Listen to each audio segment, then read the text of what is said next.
আমরা প্রতিটি দেশের সঙ্গে মিউচুয়ালি বেনিফিশিয়াল সম্পর্ক গড়ে তুলতে চাই অ্যাজ কো ইকুয়ালস। এবং আমি লক্ষ্য করেছি যে আমি যাদের সঙ্গে এ পর্যন্ত সাক্ষাৎ করেছি, সৌদি আরব, চীন, ভারত, পাকিস্তান,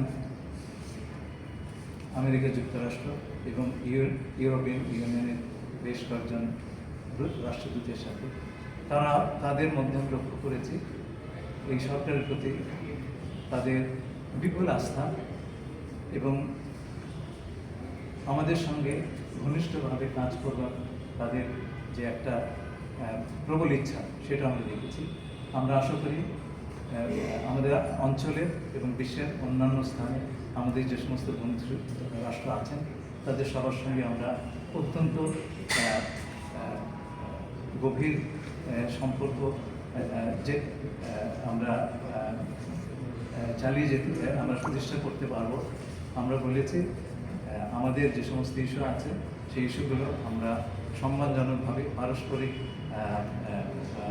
মর্যাদাবোধের ভিত্তিতে আমরা রিজলভ করব, যেখানে আমাদের সকলের স্বার্থ, আমাদের স্বার্থ যেখানে সুরক্ষিত হয়। আমি আশা করছি যে আগামীতে এ পর্যন্ত আমি যে কথা বলেছি বিভিন্ন রাষ্ট্রদূতের সঙ্গে, আমি প্রিটি কনফিডেন্ট যে আগামী দিনগুলোতে আমরা একটা অত্যন্ত গতিশীল ফরেন পলিসি পরিচালনা করতে পারবো। আপনাদের সবাইকে